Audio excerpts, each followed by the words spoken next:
Pol pa ne smemo pozabiti na kakšne dobre juhce, ki vedno pridejo prav sploh v prazničnih časih, ko se malo pogreješ.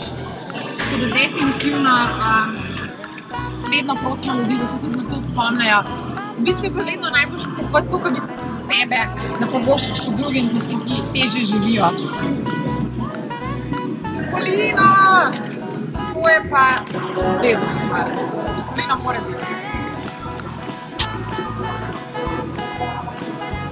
Med, marmelada, čokoladni namazek, to so tudi izdelki, ki polepšajo dan in tudi narišajo na smeh. Sploh, če imajo otročke kakšne palačinke ali pa med, daš v čaj, skratka, to je super. Gremo. Ba-da-ba-ba-ba